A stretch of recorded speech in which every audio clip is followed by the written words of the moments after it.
Chapter 9. The program is downloadable for, I think it's a 2-week period, isn't it? Or does anybody know here? It's usually about a 2-week period that you can download it, and then you can either purchase it or it just dies. Hopefully your computer won't die with it, but it hasn't got a virus or anything in it. So you can play with it. So what I suggest you do is you take a few photographs of the family and things first of all, and play with this program. You can download it from the website and play with it. And if you like it, then you can purchase it. If you don't like it, it'll just disappear. Okay, so there's no problem. Okay, so the human brain generates waves of electromagnetic phenomena. Now, the human brain is a big electromagnetic field, and they've used this with electroencephalographs for a long time. They've known about this. But the Russians were able to measure very accurately the emission of the electromagnetic field at a particular hertz. I think it's 60 hertz, which is within the radar range. And they did this with a couple of electrodes, a couple of plates on the parietal lobes on each brain. And they found the two hemispheres are considered to be independent generators. So where this electromagnetic field came from was independent. It wasn't from the middle going out. It was from the left and the right cortex, somewhere in the middle of the cortical fields. And the left brain, the left hemisphere, as we said briefly, is the more logical one and answers for realized conscious awareness. The right brain is the more intuitive and is the higher self. So this is where intuition and ideas tend to come from. Non-realized mental activity. So things that you think about but you haven't put into reality at that particular time. So we're a constant fight between the heart and the head, if you like, is do we see it from the emotional point of view or from the logical point of view? Now, we talked about the subconscious side, I'm not going to spend time there. So we have a left brain which is more the mind consciousness, and a higher consciousness, or spirit sometimes it's called, the intuitive side. Here's the electrodes on the brain, a schematic of it, and what they measured with this was the frequency. And frequency is how many oscillations there are per second or per minute. Okay, so the frequency was measured on both lobes. And the amplitude was measured, in other words, the height of the wave up and down was measured. And then the coherence between the two was put together. So in other words, were the two actual synchronous? If the two weren't synchronous, then you knew there was a conflict going on. And that's like with you and me and everybody else in this room. We've all got a conflict going on, unless we're like Tori, who's the only person who's not in conflict, because she's nicely balanced at the moment. Okay? So when you put this information through a sine wave program, you came up with an interesting graph. And this graph shows a 3-dimensional picture of the mind. So the mind is something which has no physicality, but this particular graph represents what the mind would be like in its state. So a line is drawn down here in the middle, and this is the left brain and this is the right brain. Okay? This is the more stable area, and this is the unstable area. And we can see we've got a third dimension. So the unstable part, the amplitude is very small of the electrodes, the output. Here, the stable is very high.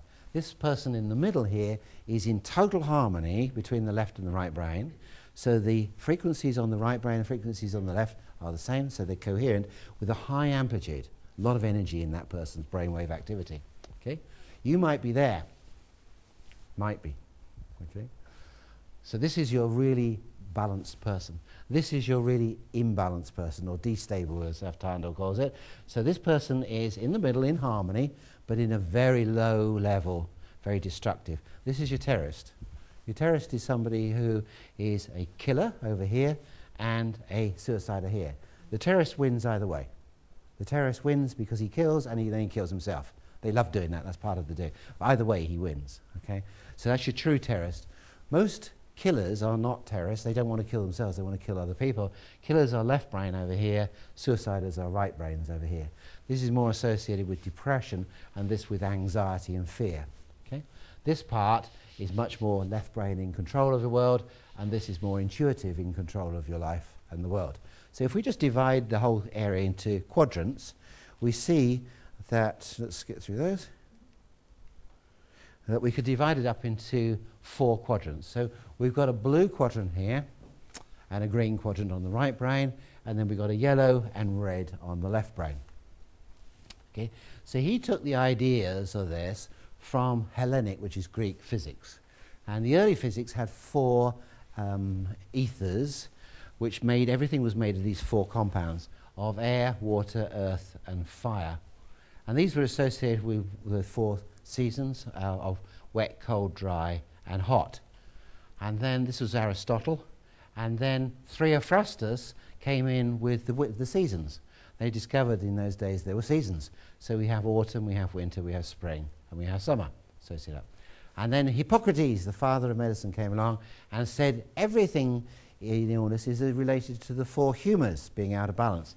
So we have blood, we have phlegm, we have black bile, and we have yellow bile. Okay? I'm not totally sure what black bile is. Sounds something pretty horrible. Yellow bile, I can understand, is associated with the liver, and is probably bile coming out through the gallbladder. I thought maybe this was lymph, but I'm not totally sure. Somebody might know what black bile is. But phlegm, yes, is mucus, obviously, and blood is the blood. So illness was an imbalance between the four humours. And then came along Galen, who was the Roman physician, and he was really the first person to discover that we had different emotions and moods. He was the earliest psychologist, really. So he said, these people up here, sanguine, were courageous, hopeful, amorous. They're extroverts, in control of their life, and they're the happy-go-lucky party-goers. These people are the cool, less emotions, phlegmatic people, he called these, because they're associated with the phlegm. These are sanguine, associated with the blood. So phlegmatic, that's what most of you are. You're phlegmatic. Okay? You're thinkers, you're creators, not so much of doers. These people down here in the green are depressives, or what they call melancholy, despondent, sleepless, irritable. And these people were choleric, in other words, associated with the bile, easily angered, bad-tempered. Okay? These people are fantastic when they're under control. They do anything. They're courageous in the sense. They make the soldiers. They make the killers. You can't get a person up here, a blue person, to kill. Okay? They don't make good troops in the army, okay, because they would be thinking about whether they should be doing it or not. Okay? This person would make the good general or the good officer tell this person to do it. So these make perfect policemen, anybody in a uniform, traffic wardens. You know, they're not going to listen to the emotional side of things. So those are the four characteristics. And then later on, they started in 1700, they started to draw them. And they noticed what the difference was. Phlegmatic people had eyes usually this shape, and sanguine with this shape. Okay? So you've got angry-looking faces in the choleric, and you've got depressive faces in the melancholy. So basically like this. So this gave you sort of four faces. So then you can read the different types, the characteristics about the different types. Right, let's whip through this. We've done that. Now, I then talked to him on the second time we met about meridians. And I thought, this guy, I've talked about muscle testing, and he don't want to know. You know, he's a physicist, he's a psychologist, talk about muscle testing, talk about chemistry maybe altering this picture, and he didn't want to know. He didn't want to understand at all. But I said, well, I've actually tied in the meridians. And he said, what? And he said, fantastic. And he loved meridians. I thought, why does he love meridians? He said, because they're energy. He said, I understand that as a physicist. Nobody really understands this. So I haven't seen him for a year and a half, and I went and saw him last week when I was in Moscow. And he said, I've studied meridians, Christopher, for the last year and a half, books on this. And he said, I now agree with you that you can put the meridians into this particular profile. Very interesting. Now, from the facial pattern, you should be able to look at a person and recognize with the photography what the meridians are, and that they're out of balance, because the meridians are associated with emotions, and those emotions fitted exactly with what he found. So he's very pleased about that. So that's the picture with the emotions, with the meridians. And then we came up with a smashing idea. If this, in later ones of his, this was really white, and these were shades of grey, going down to dark to black here. So we decided, if this is nearly white and this is yellow, this one should be a whiter yellow, and this one should be a really white yellow. So we faded them in with the major true colour being in the cornerstones there. And we found that we had a blend. So we got true blue here, true green here. So here we had a turquoise. And then we had a turquoise becoming greyer and much greyer here. So it gave us a checkerboard of different colours. And that's basically what we came up with. So we got true blue there, true green there, true red there, and true yellow there. And I got Gary to do this on Photoshop, wasn't it, Gary, you used to do this? And then I thought, well, that's a prettier pattern. It's more like a mosaic. And so what I did is I then put the meridians into there. And I thought, really, that chart is looking the other way around. So I've swapped the chart round to as you would see the face. Okay, so it's still the same chart, but I've reversed it around. So I've got the right brain here and the left brain here. Okay, it's simple that blue and green is the right brain, yellow and red is the left brain. So it doesn't matter which way round, which chart you use, but I just found it easier to reverse it round. Okay, so that's the chart that we do now. Okay, so that chart is basically that. And what I've done on there is I put here. Let's start off here. The left brain ones are the yin meridians in the body, and this is the kidney down the bottom. This is anger, associate anger and fear. And then we come to liver here. This is the yin meridian. This is pride and scorn. And then we come to lung, which is anger. Then we come to governor vessel, which is craving and desire, lust and things. Circulation, sex, as we come on up here, spleen, and finally heart at the top. So top of the charts in this part up here, once we're here, we're above the level of 200 in David Hawkins' scale. These people are in control, and these are a little bit, well, the world is controlling them. Then we come here down again, the negative emotions. You've got bladder, so you've got here low serotonin, shame and humiliation, low self-esteem. Then you've got gallbladder, which is your guilt and blame here. Then you've got large intestine, which is your apathy and despair. Conception vessel, which is your craving and desire. And then top of the charts here is you've got small intestine, which is love and reverence. Okay? So each one of these has an emotion. Above the midway, these are more positive emotions, which you're lacking. So if you're here in love and reverence, it means you're not seeing love and reverence in your life. So you need to actually say these as a little affirmation. So on the chart, the laminate here, what I've done is I put the, very simple, put the meridian, and I put the affirmation or the emotion with it. Okay. So now what we've done is we've tied in many things. We've tied in the meridian, we've tied in the neurochemistry, so we know which neurochemistry is out of balance, and we've tried to put in the emotion. So all of this you can do very quickly without the patient knowing a thing that you're doing. Okay. So all you've got to do, this is where you come from. Okay, this is what Astill says. This is what was very difficult because I didn't know how to do this. I couldn't get it to fit in with the program as far as the Yin Yang Meridians and things. To understand, this is the mind that you're looking at, of where a person is actually coming from in their mind. And you may not know where you're coming from in your mind, but we'll be able to tell you in a minute. Okay? And the beauty about AK, or kinesiology, is we know there are muscles associated with the meridians. And directly you find the meridian that the person is coming from, you will find the associated muscle. And if that muscle is weak, or it will be weak, one of them, then you can see why the physical findings develop. Okay? So if you've got a heart meridian, the imbalance there, you will have a subscapularis. And then you'll get a shoulder girdle problem, or a reactive pattern to the shoulder girdle. So you begin to see, now I can see why the person's complaining and why that isn't healing. And you trace it back to the chemistry, then you need something to heal them, but to the mind, and then you find there's the mental, emotional bits in their life. And until you treat that, or get them back into balance, the shoulder won't get right. Okay? So how do we do this? Very, very simple.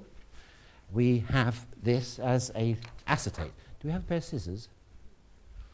Okay, so these acetates, okay, are printed, and they're printed with, you can do these on the website. You can download these yourself.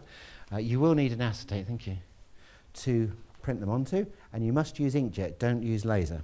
Okay? So very simply here, comes with the instructions. You cut the acetate out. Okay, so what we're going to do is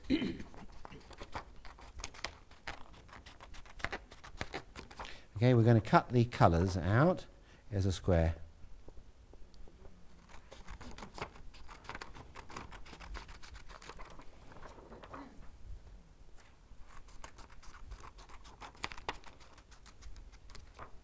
And then I'm going to cut the midlines. It's actually got a dotted area so you can follow the dots.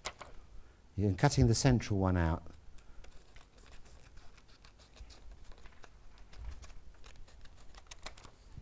Okay, so now I've got this half and I've got this half.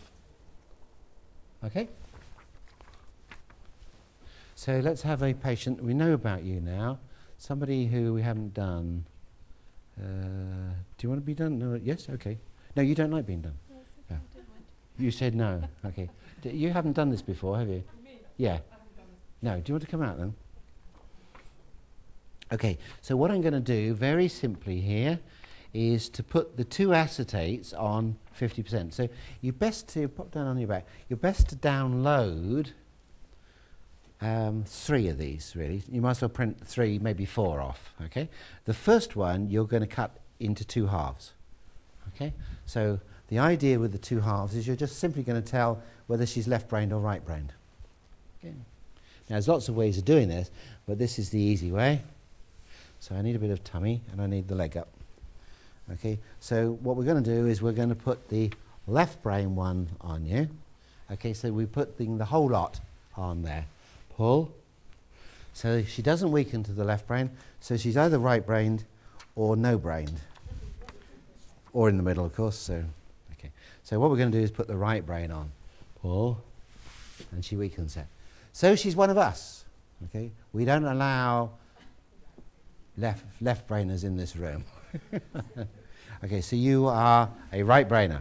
Okay, okay. So hum, but not a tune that you know. Nice and strong. Now count back from 100 in 3s. So 100, 97, 94, 89. Okay, so she's definitely not left-brained. Okay, so maths. Counting backwards makes you think is not. Yeah, you might be good at maths, but you know the left brain doesn't feel like working at the moment. Okay, so we know she's right-brained. Okay, so now what we're going to do? Find your scissors. What do I do? Oh, there you are. Alan, you took them. You've got to blame somebody else for everything, haven't you? Okay, guilt and blame. It's your fault. Okay. Now what I'm going to do is I'm going to cut above the conception vessel. So I'm cutting this 4 to cover what are the more negative unconscious emotions of David Hawkins. These are all yang. And then I'm going to cut, the second test will be these 3, the blue ones, which mean you're in the upper part. All right?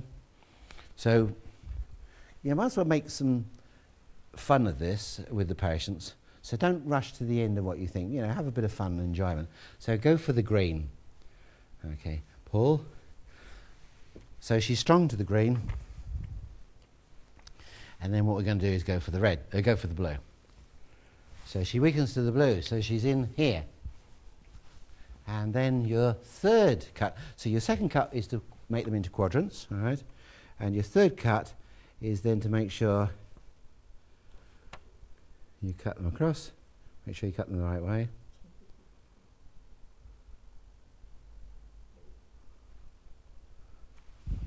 So I'm going to cut the small intestine, going to cut the stomach, and going to cut a triple warmer off. Okay. Okay, so we'll work our way up. So we'll start off with the triple warmer. So that's here, or triple heater. So we're going to go that one. Pull. And then we're going to go stomach. Got her. Okay, so she's stomach. Okay, so she won't be small intestine. And if you have a look on there, you'll see with the stomach meridian what the emotion is.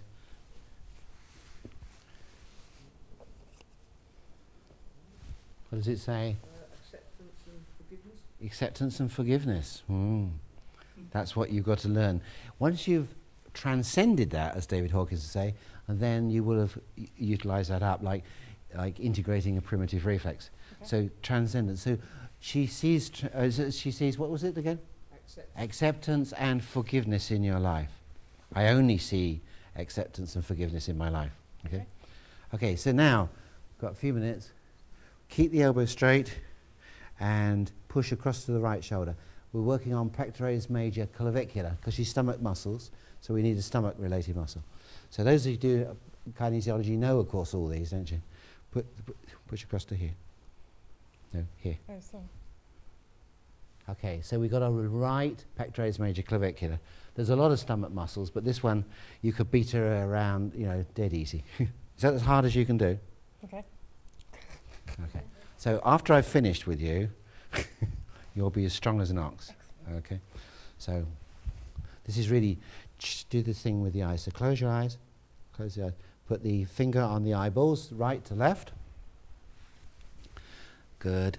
Take them off and do the left to right.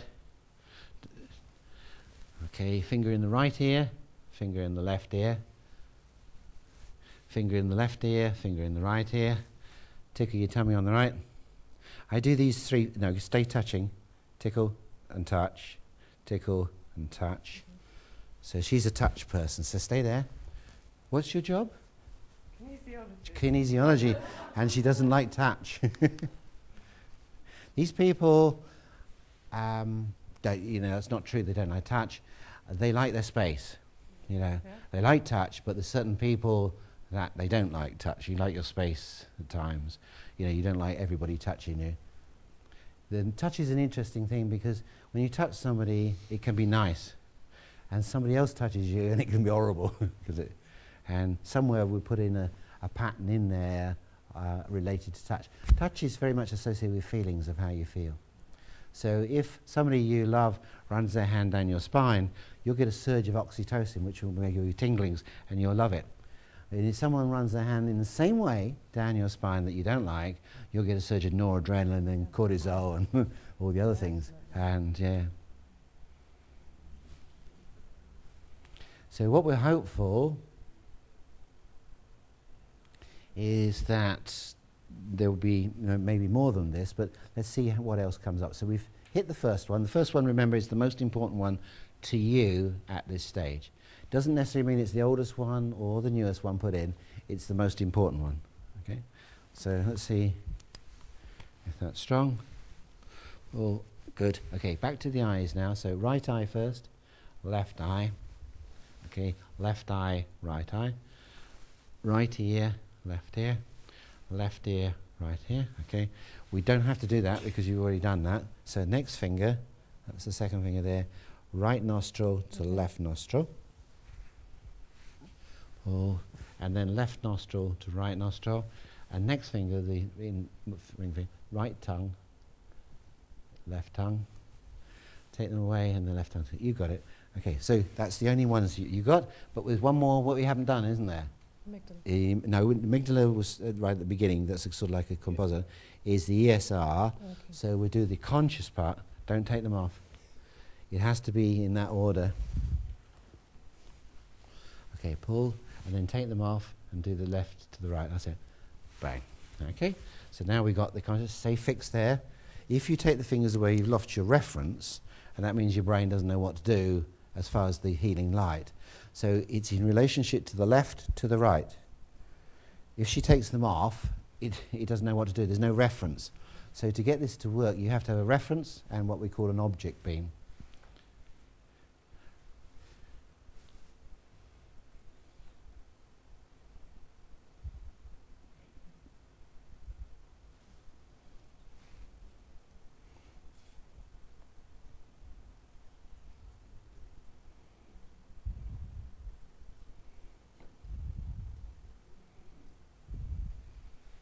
Is it a minute?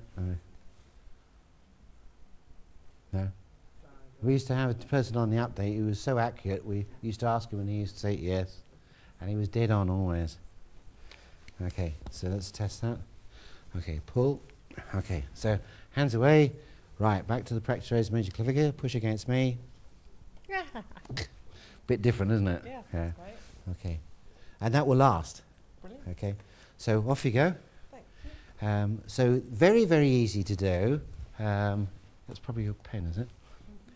What I'm going to do now is I'm just going to show you how easy the program is to work. So Gary, do you want to swap computers?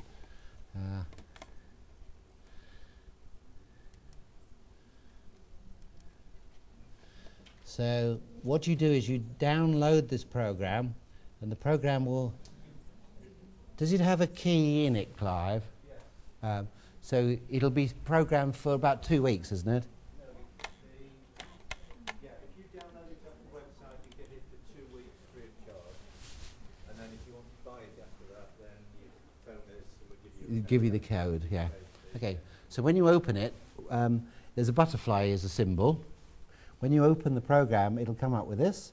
You can read what to do, or you can just go for new. Now you can put any name you want in there. It doesn't really matter. So I'm going to put VVVNNN, okay? And it's already got the date on there, so we press OK.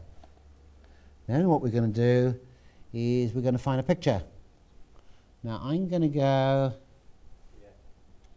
to the Alexa, and then I'm going to go for photos of supertypes. Okay, so we're going to go for this one. This is a lady. Are we all agreed? Okay.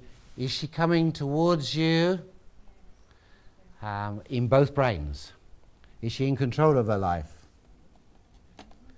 These are questions we've got to ask. But first of all, we've got a splitter. You see, there's a little bit of asymmetry here, isn't there? So we put the first cross on the bridge of the nose in the middle. The second goes on the middle of the chin, or the symphysis menti.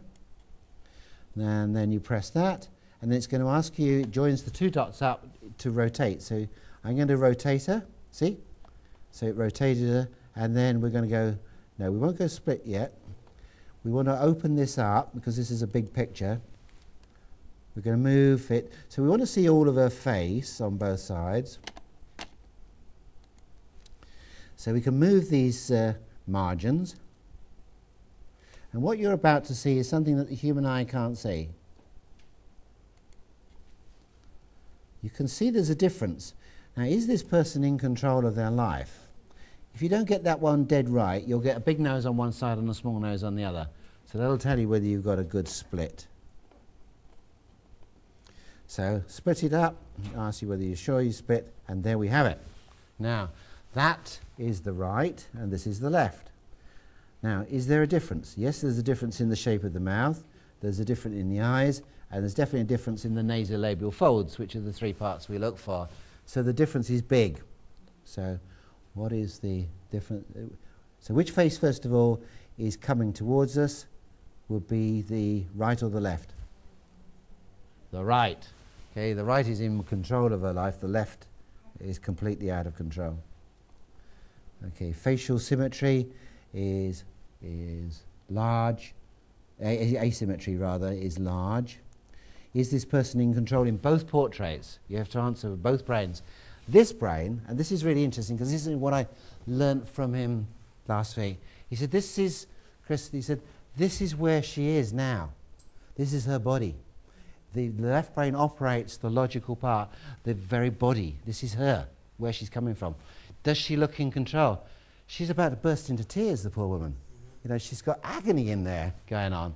The right is putting on a brave face. Okay, this is her spirit.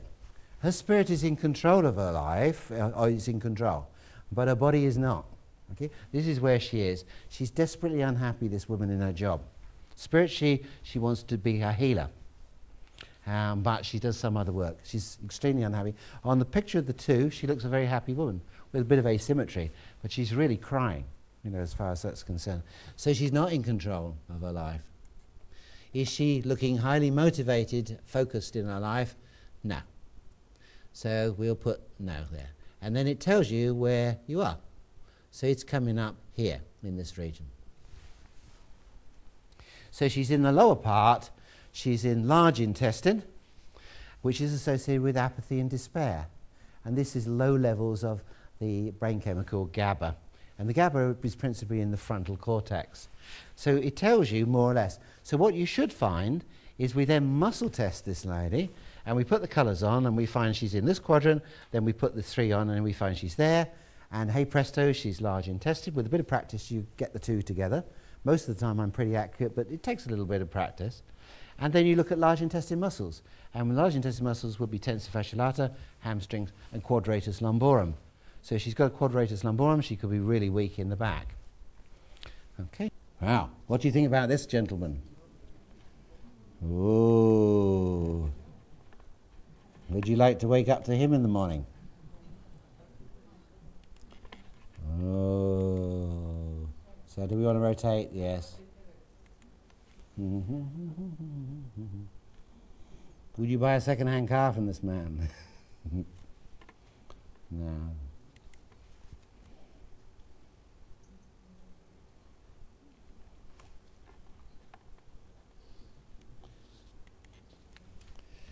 So, which brain is going to be coming forward in this man?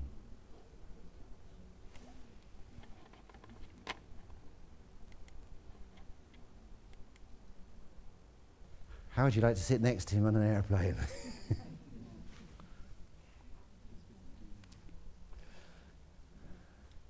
Is this man constructive, stable, or is he unstable and destructive? Destructive.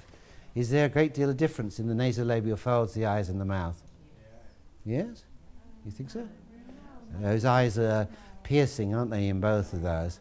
And the mouth is slightly different. Slightly different. But really...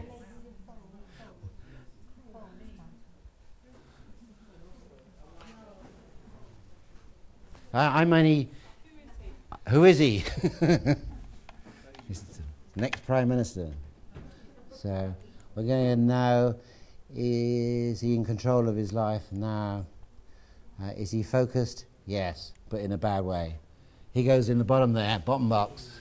You've met your first black man, not black man, first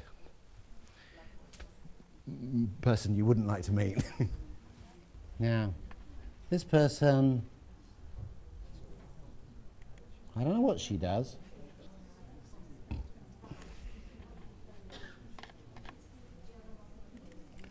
Just that middle one, just a fraction. Anyway, any comments about this person? Left. This one. Is what? Oh, is the dominant one? No. The three bits that we mainly look at, and you've got to do this usually very quickly, is the angle of the eyes. This is what you look for. Is it the same? Nasolabial folds, mouth. Okay, so you can find variations in those. It's a subjective. You can do it by measurement, but it's a subjective thing that you do quite quickly. This person is balanced. Okay, there's no big asymmetries there. They're not coming from one brain and the other. This is where she is at the moment. Is she in control of her life? No. Yeah, very much. And this is where she is spiritually in the right brain. So she's got harmony between her left and her right, between her logical side and her intuition, better than anybody that we've seen. Okay. And that's where Avtandal put her, up in here. So she's a perfectly balanced person, you know, between left and right. Wouldn't you like a happy face like that? You know, no, you say. Okay, so it's interesting, isn't it? Because only the human eye can see this when you split it. You can't see it individually. So you can do it without doing the portrait, but it's fun to do the portrait. If you've got time, as I say, with patience, if you play around with it with the family, first of all, take a few photographs. Some of the children and things don't like doing this.